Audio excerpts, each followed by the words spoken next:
Hi there, and welcome to this week's edition of Top End Track Talk. I'm Andrew O'Toole, and this year's Great Northern Darwin Cup Carnival kicks off this coming Saturday with the running of the Hot 100 Darwin Guineas, which is day one of the carnival. With no less than 9 races and some 92 acceptors, the action on the track is bound to be outstanding, and some of the top end's best, as well as some talented visitors, will do battle this coming weekend.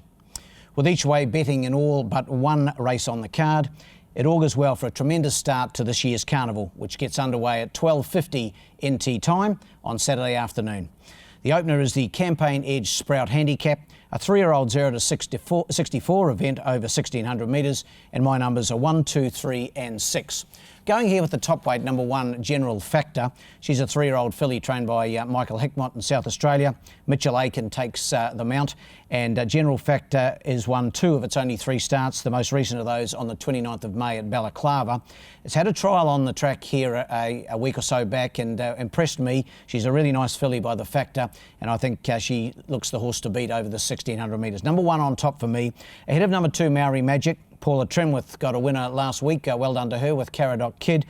Paul Denton takes the mount here on Maori Magic. It was a good run first up on the track behind Poet's Landing. That was in the lead up to the Guineas a fortnight ago, and I think Maori Magic will improve with that run. In for third, the second of the Hickmott stablemates in Hindley Street. Shane Cahill, the visiting South Australian rider, takes the mount here, and Hindley Street, a last start winner at Port Augusta. That was on the 9th of June. And in for fourth, number 6, Yulong Awesome. 1, 2, 3 and 6 in the first. The second's the mixed 104.9 handicap. It's for the 0 to 58 gallopers over 1,300 metres and a capacity field engaged here. My numbers 7, 2, 4 and 1. I'm going with number 7 here, Toffiato from the Alice Springs stable of Greg Connor, and Raymond Viger takes the mount. That combo will be together later in the day in the Guineas too with Sir Garfield. But Toffiato's last run here was a second behind Kronos in very quick time. That was on the 22nd of June, over 1,200 metres. The step up by 100 metres shouldn't worry Toffiato, and I think will be one of the very toughest to beat in this event. Got it on top ahead of number 2, Hurry Home Harry. From the stable of Paul Gardner, and young Dan Morgan takes the mount here. It's only had the one start in Darwin. That was for a second placing the other day behind Mulk. Mulk racing really well, and Hurry Home Harry was impressive in its placing the other day. In for third, number 4, Captain California from the Michael Hickmott stable. Didn't mind its run the other day in the same race behind Mulk, finished 4th. And my 4th selection, the top weight, number 1, Rhythmical. 7, 2, 4 and 1. We go now to race 3. It's a tox-free handicap. It's for the 0 to 76 gallopers over 1,300 metres. Another really good field engaged in this one as they are all day. I'm going here with 6, 7, 4 and 9. American Muscles doing everything right for trainer Dick Leach just lately. Matthew Palmer, the visiting Queensland rider, he's here for a half a dozen rides on Saturday. He takes the mount. It's won 2 of its last 3, American Muscle, including on Alice Springs Cup Day, and then here on the 15th of June, beating Federal Court. That was a good performance. Just like the way this horse is going, I think it can continue on with the job. 6 on top for me. Ahead of number 7, Patria, resumed after a long break of 12 months on the 22nd of June. Brendan Davis for Gary Clark. Just forget it went round last time. Got interfered with straight, or soon after the start rather, and to finish as close as it did, 6.5 lengths behind the winner, the Wild Side on that occasion, I thought was a pretty fair effort. Allow it another chance for sure. In for third, number 4, the stablemate Downhearted. Gary Clark trains Kim Gladwin in the saddle. Really good run the other day in that same race behind the Wild Side, a close-up third. And my 4th selection, Sky Punch, trained by Michael Hickmott. 6, 7, 4 and 9. We turn the page, we go to race 4, the 92.3 FM Top Country Handicap, 0 to 62 event over the 1,200 metres, going here with 7, 5, 3 and 8. Number 7 on top, Nicarossa, in what I found a tricky little affair. Mitchell Aiken, he could be in for a half-decent day, Mitch, and Tom Harrower puts the polish on Nicarossa. Better run the other day, I thought, behind Mulk, finished 3rd, beaten 6.8 lengths, but Mulk was very impressive on that occasion, and I think Nicarossa going the right way towards a win. 7 on top for me, ahead of number 5, Cotillion from the Hickmott stable. First start on the track, last started on the 31st of March when 5th at Penola. I know Michael's got a bit of an opinion of this 3-year-old filly, Shane Cahill aboard. In for third, Let's Celebrate, fresh up from the Gary Clark stable. Brendan Davis aboard, has had a trial And while she doesn't win out of turn, this mare, I thought this race was a race she could be very competitive in. And my fourth selection, number 8, Princess Leah. 7, 5, 3 and 8. We move to the 5th on a bumper day's racing. It's the Open Sprint. Really looking forward to this because it heralds the return to racing action of the Territory's best sprinter by far in Captain Punch. 1, 5, 6 and 3 for me, and I've got him on top, the captain. 61.5 kilograms to me, that's a luxury weight for a horse of his quality. Of course, he won the Palmerston last year. He's had 10 starts here in Darwin for 8 wins and a second. He's had a couple of trials to fit him for this, and Gary Clark knows his horse inside and out. Brendan Davis aboard, and I think even drawn out a little bit, it won't worry the captain. That is Captain Punch, and I've got him on top to beat number 5, and that is Suspense. Liked the way this horse raced the other day for Paul and Tracy Templeton. Mitchell Aiken aboard, finished a close-up second behind Brooklyn. In fact, very close up, was only a nose was the margin, and I think this horse is tracking the right way towards the major sprints later in the carnival. In for third, number 6, Jackanory. Dick Leach trains, Matthew Palmer aboard. Be great to see this horse back in his best form because he's very talented on his day. He hasn't raced since February when he won on Alice Springs, but as I mentioned, he's very talented. It does have his issues, but be great to see him back in action. And my fourth selection, number 3, the Alice Springs visitor, Super Brian, in the stable of Gary Clark. 1, 5, 6 and 3 in the big sprint. Race 6, the Mrs. Max Handicap. It's for the 0 to 70 gallopers, 1,100 metres the journey.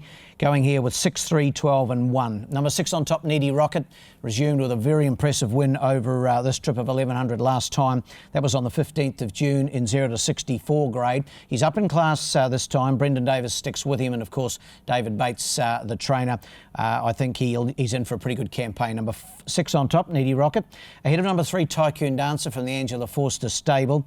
Ray Viger aboard, as he was the other day. Finished third behind Brooklyn. That was its first run on the track, sure to be improved by that effort.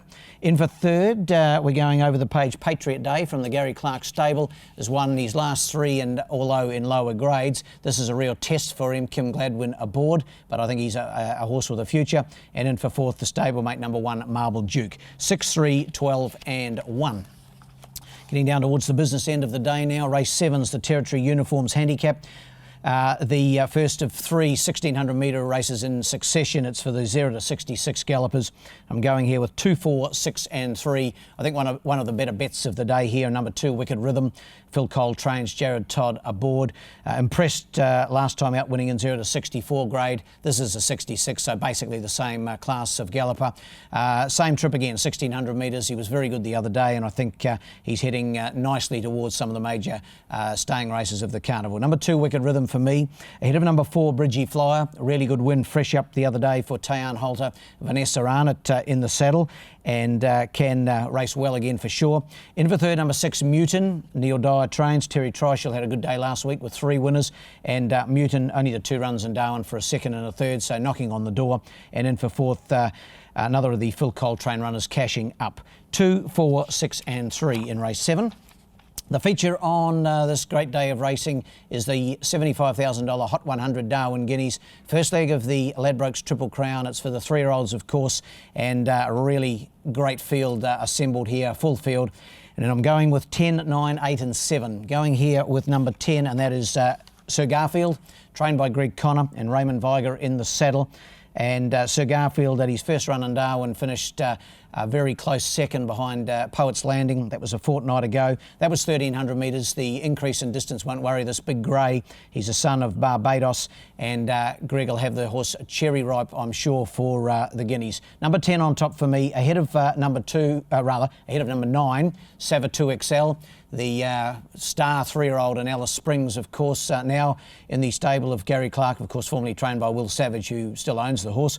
Brendan Davis takes the mount. This horse hasn't raced since going to Queensland and finishing down the track in the Fred Best Classic. Prior to that, of course, he'd won the Guineas. He finished third in the Alice Springs Cup. He won the Chief Ministers down there against the older horses. He's a class act, and if he can adapt to the Darwin track and that latest trip to Queensland hasn't taken it out of him. He'll give them all plenty to chase. In for third, number 8, Poets Landing. Couldn't have done any more than what he did in winning here a fortnight ago. Lloyd Kennewell and Paul Shires, the combination. Paul, of course, has won this race no less than 8 times, so you'd pay to have him right in your multiples. Poets Landing. And in for fourth, number 7, Pagman. 10, 9, 8 and 7 in the big one, the Hot 100 Darwin Guineas. And the last is the Milan Handicap. It's the benchmark 73, also over the 1600. And I'm going here with 5, 1, 2 and 4. Number 5 on top for me, the Michael Hickmott trained Adato. Really liked his run here a week ago behind Backslap. That was in the Rowant Cup. Mitchell Aiken takes the mount here. Nathan Day rode last week, but Mitch back on Adato, and he's racing in good form, and I think he'll beat his stablemate, number 1, Lider. I've got him in to run second, Lider. Of course, the Alice Springs Cup winner, hasn't raced since that run. Shane Cahill aboard, and I know Michael's delighted with Lider's progress. Of course, third and second in the last 2 Darwin Cups. In for third, number 2, Lotion, Jared Todd for Angela Forster, and my fourth selection, the Alice Visitor, number 4, Way Anchor. 5, 1, 2 and 4. In the last, the best bet of the day comes up in race 7, number 2, Wicked Rhythm. Race 7, number 2, Wicked Rhythm. I think he'll continue on his winning way. Well, the best roughie is in the last, race 9, number 4, Way Anchor, and probably won't be that rough either. Race 9, number 4, Way Anchor.